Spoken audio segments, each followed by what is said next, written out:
Welcome to Student Athletes Speak Out.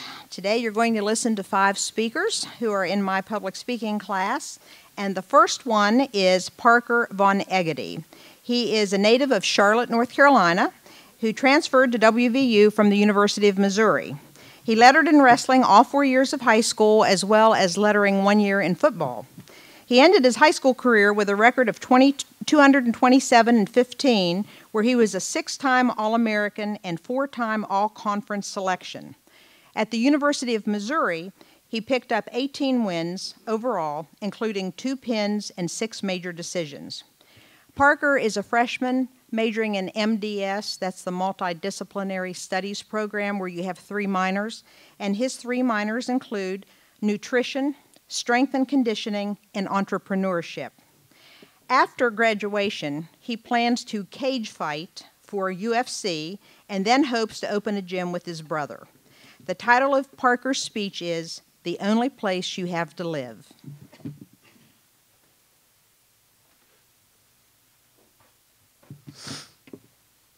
Well, I wasn't aware I was going first, so surprises. When my father was in middle and high school, he played multiple sports: football, baseball, boxing. His love of athletics not only rubbed off on me, but also my brother. Between the two of us, we were involved in many sports: baseball, basketball, wrestling, thanks to a dad who was very pushy. Presently, I'm on the WV wrestling team, and my brother is a professional trainer, professional fighter, and a yoga instructor. He encouraged me to participate in hot yoga at a young age, which is doing yoga in an extremely hot environment, 100 degrees or more sometimes. When I was in middle school, I began to realize being active was not only fun, it was healthy for me. Therefore, my message to you is, you should be physically active, and if you have children, you should encourage them to be physically active. I agree with William von Humboldt, who said, true enjoyment comes from activity of the mind and exercise of the body. The two are forever united.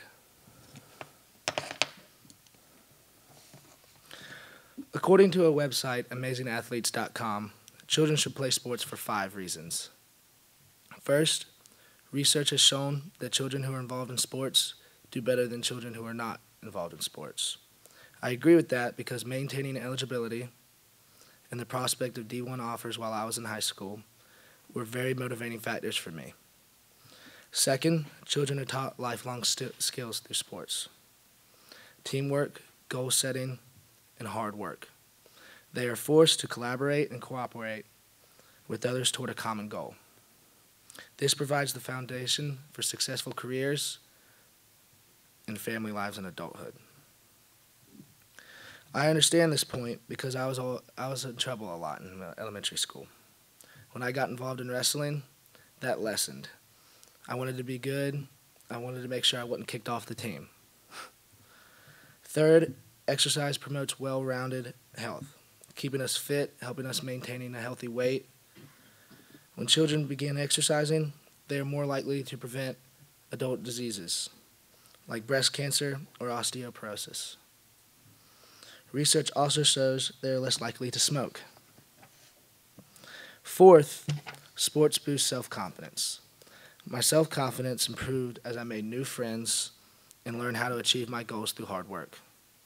Fifth, exercise lessens stress by improving our mood and raising our endorphin levels. I know that if I don't wrestle or work out for a week, I feel very stressed, on edge. Another interesting point was made in a recent research-based article in the New York Times. High school athletes tend to get better jobs and better pay. There are a lot of connections in the sports world, not only with coaches, but in people in general. They're willing to vouch for you and give you a recommendation when they know you're a hard worker. Hiring managers expect former student athletes to have leadership skills, self-confidence, and self-respect. Former student athletes tend to donate more time and more money frequently because they were invested. Even now, every time I go home to my high school, I always try to make a practice, try to come to the school, and just show a vested interest. Let me conclude by making an analogy. Suppose that you were given a car on the day you were born, and you were told that that is the only car you would ever have. What would you do with that car? Would you take care of it? Would you let it go? Or would you keep it in tip-top shape? Now replace the word car with body. You are given one body for life. Are you taking care of it? I leave you with this quotation. Take care of your body. It is the only place you have to live.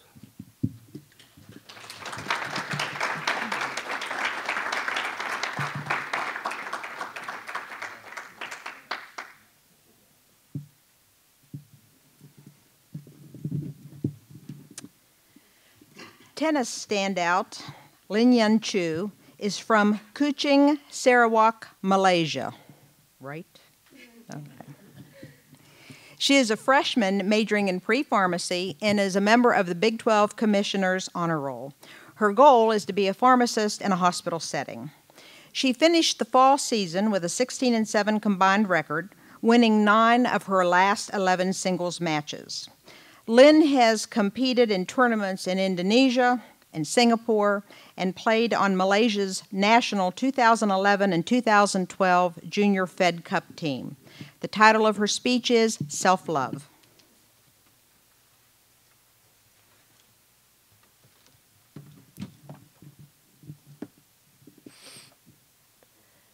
We often say or hear phrases like, "We are unique in our own way," "Beauty comes from within," and "Love life and life will love you." Love yourself and you shall feel loved.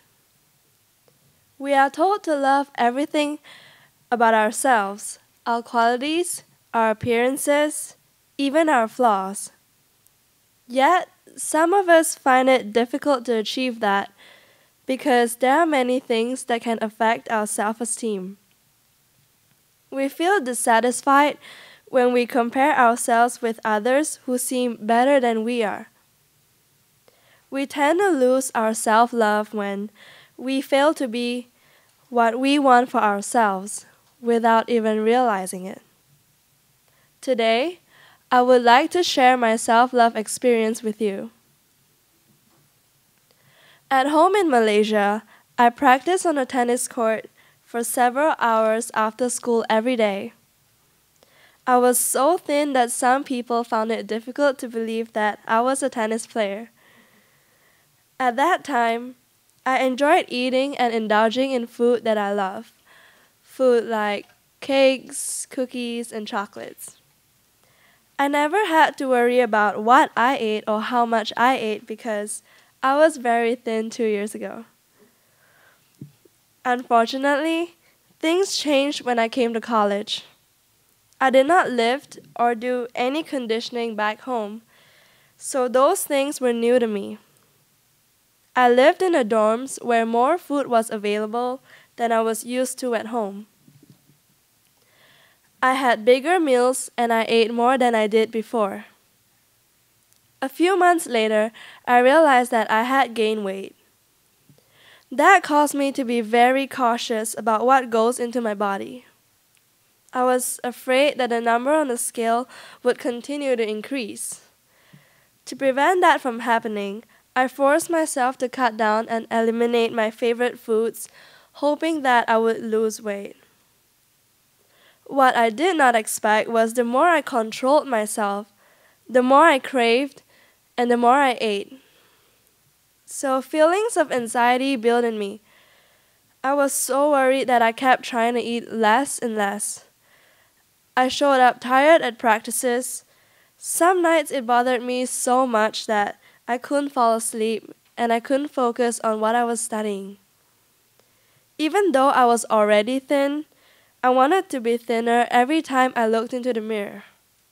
But I wasn't, and that was when I hated myself for the way I looked.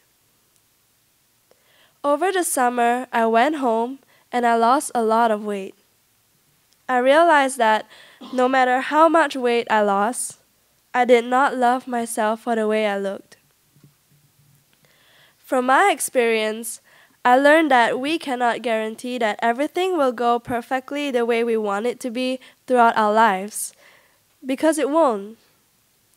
We must understand that change is okay, but putting ourselves down is not okay. I didn't understand that before. Thinking back, I should have accepted myself the way I was, because that meant loving myself. When I was younger, I remember arguing with my sister about the most ridiculous things when we were growing up, and dreaming about how peaceful my life would be when she left home for college. However, after she left, I felt lonely at home. Even though we fought, I never realized that a strong bond existed between the both of us. I went to school and practiced by myself, and there was nobody to annoy. She came to America 2 years before I did. When I arrived, I was scared and homesick, and I didn't know anyone. I was new to the culture here, and there were things I didn't understand. I turned to her for comfort and for advice, and she was always there for me. Now, we are best friends who depend on each other and look to each other for advice on very important decisions. Whereas I didn't enjoy spending time with her when we were children, I am now grateful that I can spend time with her when we have the chance. Our childhood disagreements helped us to learn about and understand each other better. As with most sports teams, we have conflicts in tennis. I wasn't used to that in Malaysia because I played individually as a junior player. It's easy to be selfish when you are thinking of only yourself and your improvement. However, that shouldn't occur when you have others to consider because team improvement is more important overall than self-improvement. If you succeed but the team doesn't succeed, then that's not helpful at all. Also, sometimes people unintentionally offend others and don't realize or acknowledge it. The person who is offended may take it the wrong way. As a result, that person thinks negatively of them when actually the offending individual is unaware that there is a problem. And that hurts relationships on the team. We should understand that conflicts are normal and necessary in healthy relationships. Conflicts should be discussed so that misunderstandings don't occur or are resolved. And don't forget that forgiving is a very important part of love. Not only forgiving others, but also forgiving ourselves for any mistakes in judgment that we have made. In conclusion, it is normal to think less of yourself. Maybe you don't feel respected enough, significant enough, or loved enough. Tyra Banks said it well. Self-love has very little to do with how you feel about your outer self. It's about accepting all of yourself. And part of accepting yourself is understanding that conflict is normal. It should not affect our relationships with others. That is, it should not allow us to grow apart from those we love.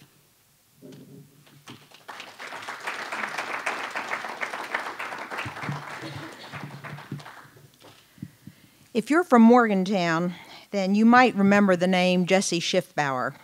He graduated from University High School and was the 2011 West Virginia State Wrestling Champion. He was also a member of the West Virginia national team and finished 7th in junior nationals. He has just finished his 4th year on the WVU wrestling team. He also is majoring in multidisciplinary studies, and his 3 minors are geology, biology, and psychology. Upon graduation, he plans to either pursue a Master's of Business Administration or to be involved in research opportunities involving his minors. And today, he will talk to you about a life lesson.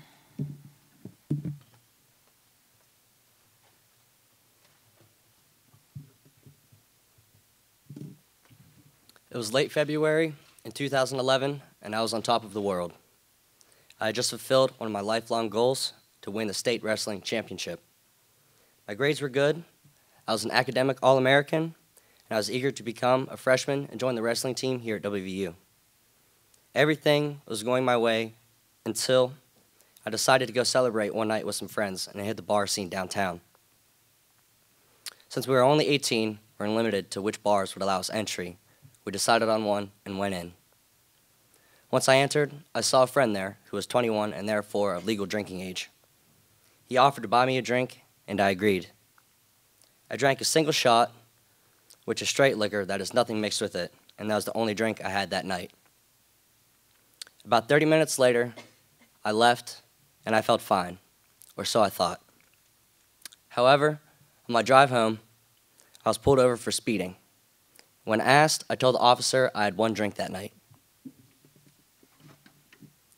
That resulted in a breathalyzer test as well as other field sobriety tests. My blood alcohol content was .027, and according to the zero tolerance policy for individuals under the age of 21, that was above the legal limit. Dealing with the consequences of a DUI taught me a lot about life. In addition to an extreme feeling of guilt, that night I learned what it felt like to break the law. When I arrived at the downtown jail, I was given the opportunity to make one phone call, and that was the hardest phone call I've had to make my entire life. I had to explain to my parents that I had been arrested for DUI. They were mostly shocked and also very disappointed. After the call, I was fingerprinted, put into wrist and ankle shackles, and sent to the Doddridge County Regional Jail facility. After spending a cold night on the floor and thinking about what I had done, I was thankful when my aunt came to retrieve me in the morning. The whole event had a very significant effect on my mental health. But finally, I got tired of dwelling on the problem, and I decided to reinvest my interest in school and in wrestling. Once I returned, it took a 19-credit-hour semester for me to be eligible to wrestle again. If I had the chance to talk to myself as an 18-year-old, this is what I would say. First, always think before you act. Although that's easier said than done, it's easier to have fun and not think of the consequences of your actions, and much more difficult to make the right decisions, which is what is most important. Also, remember that in fact, all actions do have consequences. In my case, as I said, it took the better part of a year for me to overcome the mental anguish and judicial process of receiving a DUI. It wasn't easy, and it took a lot of guts and perseverance on my part, but I pushed through, and now I'm better for it. It seems that we learn our greatest lessons by making our greatest mistakes and learning the hard way. This experience taught me to think more maturely and to face the consequences of all my actions. But the even more resounding message was, no matter what difficulties you face in life, you can't let them beat you. When you're knocked down, you must always get up. The thing is, everyone makes mistakes, and how we respond to these mistakes ultimately shapes us into who we are. As a wrestler, I looked at life in terms of winning and losing, and I saw the DUI as a significant loss. But I realize now that life is not, in fact, about winning or losing. It's about living and learning. Once you discover how to learn from your mistakes and continue on living happily, your life will change for the better.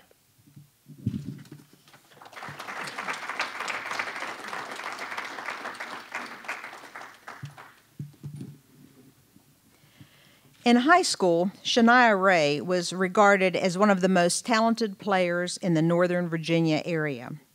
ESPN Hoop Girls rated her as the 25th best player in her position for the 2014 class.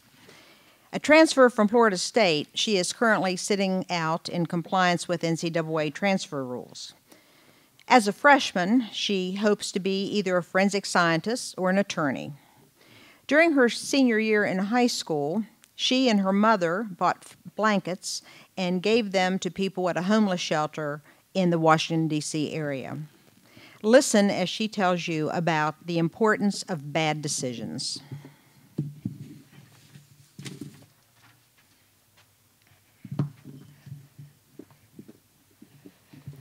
How do you make decisions? Do you think about the pros and cons? Are you influenced by what others say? Are you influenced by status? Do you do what feels right to you? Or do you do what others think you should do? I have learned to make decisions based on what I feel and not on what others think. My story begins when I was attending St. John's College High School in Washington, D.C. I attended that school because of its status. I kept hearing that it was a great school academically. In addition, it was fun and had a great athletic program. As a matter of fact, we won the WCAC championship my freshman year. My grades were average, however, I wasn't motivated to do better, and the academic support that was advertised was not there. After 2 years, I began to feel I had made the wrong decision, and I began to think about transferring schools. At the beginning of my junior year, I began attending Riverdale Baptist School in Upper Marlboro, Maryland. Everyone I knew that went there and played basketball was very positive. They excelled academically and were motivated to do their best. It was a nationally ranked athletics program. If they didn't perform well in the classroom, they were not permitted to practice or play. I knew that I needed that type of environment. As a result, I ended with a 3.7 GPA, and we won the national championship. And I should say that the school had grades kindergarten through 12th, and there were only 60 people in my graduating class. That was a stark contrast from my previous school, where I would have graduated with 400 people. When I began receiving recognition for both athletics and academics, I started to get offers from colleges. I knew where I wanted to go, somewhere with beaches, sun, and warm temperatures. It had to be a name school, one with status. I knew just the school, Florida State University. So I accepted their scholarship offer. Once I arrived, it wasn't what I expected. Once again, there was no academic reinforcement like mandatory study halls. As a result, I started getting C's again. I felt bad about that, especially when I had to talk to my mom. I also started feeling overwhelmed that I was so far away from home. My mother, my 2 sisters, my brother, and my niece and I were all very close, and I was 12 hours away. After the first semester, I started to think once again that I had not made the right choice. When I talked to my coach about leaving, he put me in contact with the WVU women's basketball coach, Mike Carey. I decided to visit West Virginia in January. On the ride over, crossing the mountains, seeing the snow, and feeling the cold temperatures, I found myself wondering again, what am I doing? But then I got to West Virginia, and I absolutely loved it. I fell in love with the people and the campus. Complete strangers were friendly, and I wasn't used to that. I attended the women's basketball game against Baylor and observed the traditions, like rolling out the red carpet and seeing the Mountaineers shoot the musket. I went home, and the next day I visited another school, and it didn't compare. So I talked to my mom and decided that West Virginia was a place for me. In conclusion, I've learned to ask myself the following. Am I making a decision because of what others want me to do or what I want to do? What do I value? Is it status or is it a good fit? I need to trust my instincts and my heart because my heart will not betray me. I agree with Mark Twain, who said, "Good decisions come from experience. Experience comes from making bad decisions."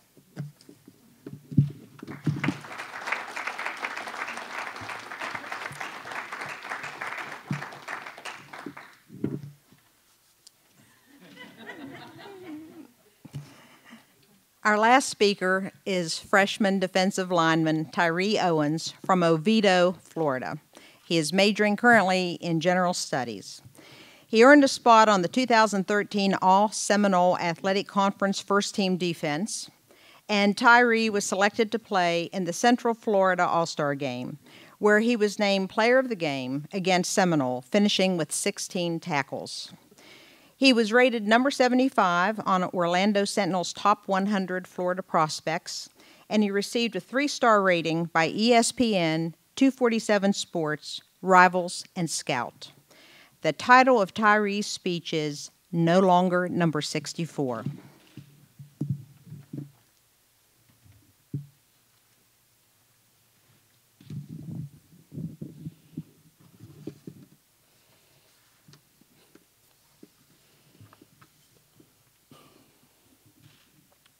As a child growing up in Asbury Park, New Jersey, it was just my brother, my mother, and me. Even though my father lived a short distance away, we hardly ever saw him. On occasion, he would tell us that he would take us to the movies to be ready by 5. We would get very excited and wait by the window, eagerly looking forward to spending time with our father. Around 7:30, we would finally realize that he wasn't coming. That's when the tears began. I learned who I am from my mother and my father. Fortunately for my brother and I, my mom was very loving and supporting. But financially, it was tough. She worked 2 jobs and also went to nursing school.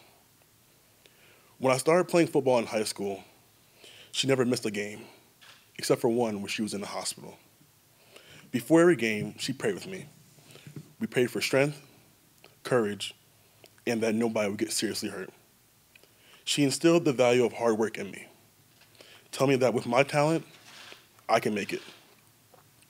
When it became obvious that I might have a chance at a college scholarship, she used her hard-earned money to buy me a mentor who helped me develop and realize my dream.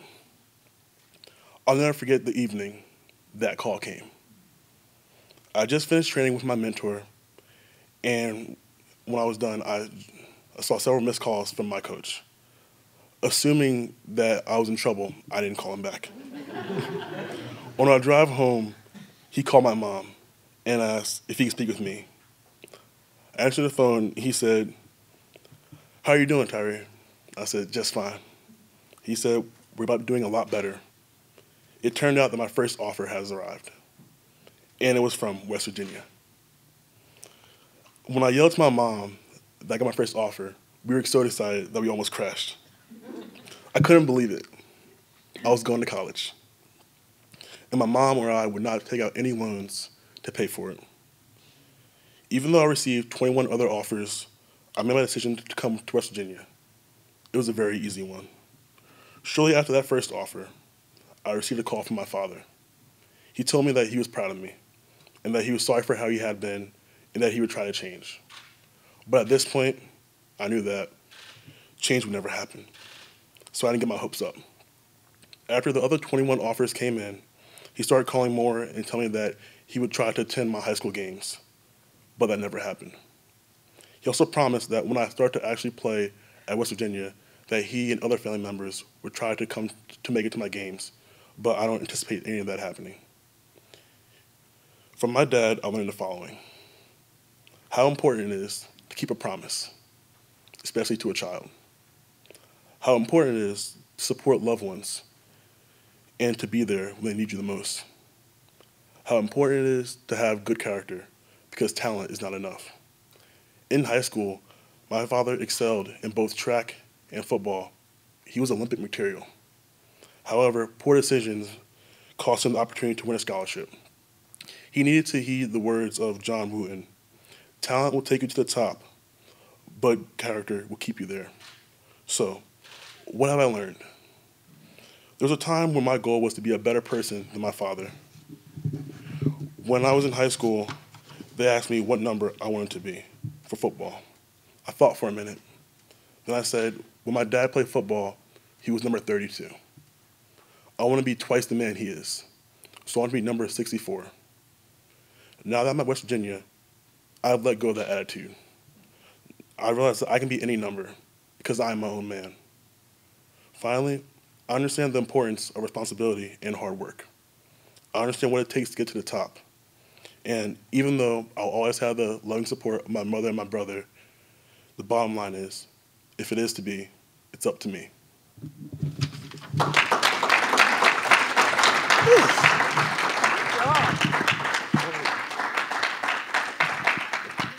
By golly, I think you practiced. Okay, what questions do you all have for any of my athletes or for me? Gypsy Denzine, my new dean, College of Education and Human Services, thank you for coming. You proud of these guys, these people in athletics? Yeah, okay. Anybody, no questions? Any comments that you all want to make? How do you feel, Tyree? Real good. Okay, all right. Well, thank you for coming.